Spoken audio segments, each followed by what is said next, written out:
Сәлеметсіздер ме оқушылар? Бүгінгі сабағымыздың тақырыбы компьютер қалай жұмыс істейді. Сабағымыздың мақсаты компьютер негізгі құрылғыларын атау, процессор, жедел жад, енгізу шығару құрылғылары, негізгі құрылғылардың өзара байланысын түсіндіру. Өткенді қайталап өтсек, компьютердің даму кезін еске түсір. Қандай өзгерістер орын алды? Ойлан, компьютердің қандай негізгі және қосымша құрылғылары бар? Компьютердің құрылғыларының қызметі жайлы не айта аласың? Компьютер құрылғылары бір-бірімен өзара әрекеттесіп жұмыс істейді.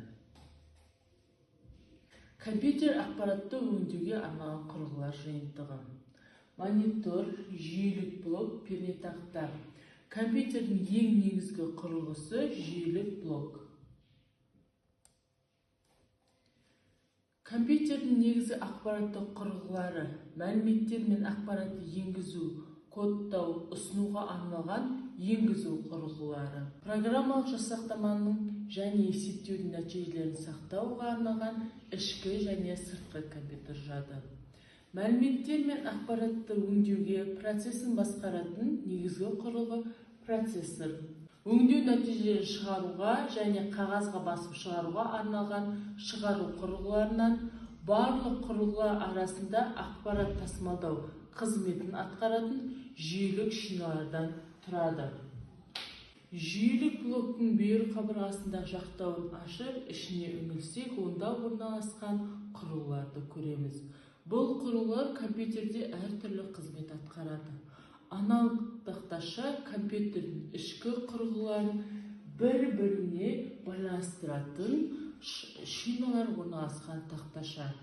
Процессор ақпаратты өңдеуге арналған компьютердің миы барлық есептеу процесінде орындалады.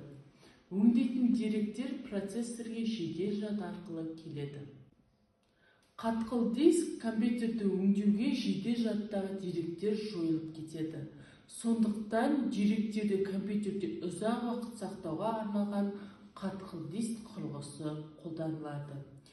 Жедел жад процессормен тікелей байланысты деректер жазуға, оқуға және сақтауға арналған шағын көлемді жылдам сақтау құрылғысы. Компьютермен жұмыс істеу кезінде деректер мен программаларды уақытша сақтап тұру үшін жедел жад қолданылады.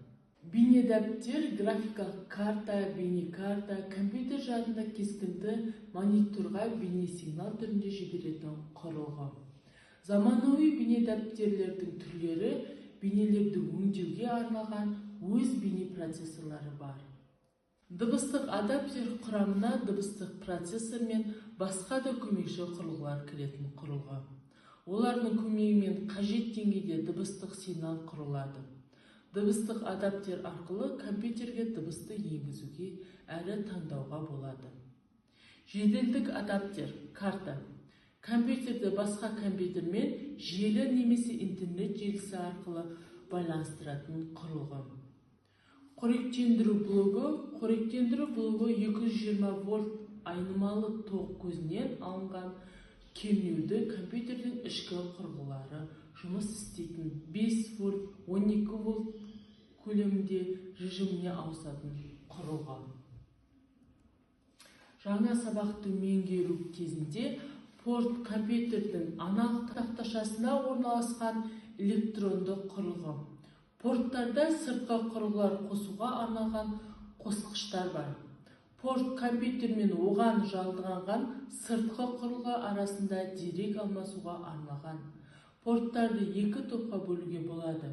Ішкі порттар қатқыл дисктер, CDR мен DVD, ROM, карта оқу құралдары, тағы басқа сол сияқты құрылғылар жалғауға арналған.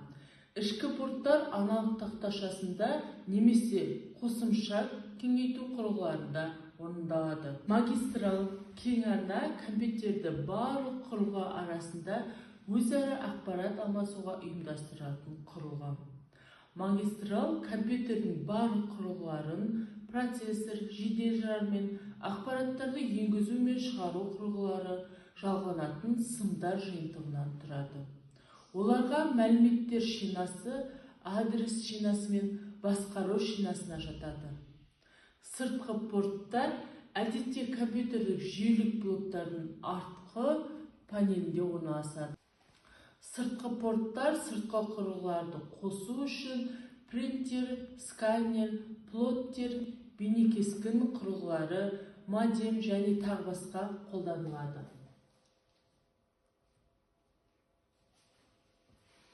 Бірінші тапсырма: енгізу құрылғылары, процессор, шығару құрылғылары, деректерді сақтау құрылғылары.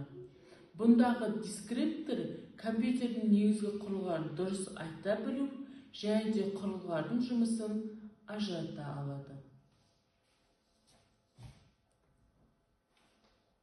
Екінші тапсырма: сәйкестігін анықта. Бұнда берілген бізге компьютер құрылғылары мен жұмыс істеу құрылғылары.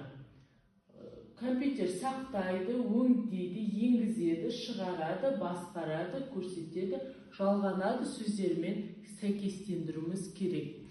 Дескриптор құрылғыларды дұрыс атау, қызметін дұрыс сәйкестендіреді. Үшінші тапсырмамыз жүйелік блоктағы ішкі құрылғылардың орналасуына қарап, олардың атауларын анықта. Дескриптор құрылғыны дұрыс атай білу, қызметін дұрыс сәйкестендіру. Функционалдық сауаттылық. Функционалдық сауаттылық IDOS мәтінді пернетақта арқылы енгізді. Процессор оны өңдеп, монитордан нәтиже көрсетті. Ол құжатты пернеден шығарып алды. Осы процесте қандай құрылғылар қолданылады? Ретін анықта. Әр құрылғылардың атқаратын қызметін ата. Дескриптор құрылғылардың қызметін атайды, құрылғылардың әрекетін атайды. Компьютермен жұмыс. Копилот оқушылар компьютердің негізгі құрылғылары пернетақта, монитор, процессор, тінтуір, жад, принтер туралы қысқаша сипаттама жазады. Копилот жи арқылы құралын пайдаланып, осы сипаттаманы тексеріп, жетілдіреді, кесте түрінде көрсетеді. Жи жауапты өз жазғанымен салыстырады, талдайды. Бұндағы дескриптор жи қолданылады, ақпаратты толықтырады, талдайды. Бүгінгі сабағымызды қорытындыласақ, қорытынды сұрақтар: аналық тақташының жүйелік блогында қызметі қандай? Компьютер порттары не үшін қолданылады? Компьютерде ақпаратты өңдейтін құрылғы қалай аталады? Магистралды, модульдік құрылым деген қалай түсінесің? Дескриптор сұрақтарға жауап береді. Үй тапсырмасы: өзінің өмірінен компьютерді қолдану үлесін жаз, қандай құрылғыларды қолданасың және олар бір-бірімен қалай әрекеттеседі?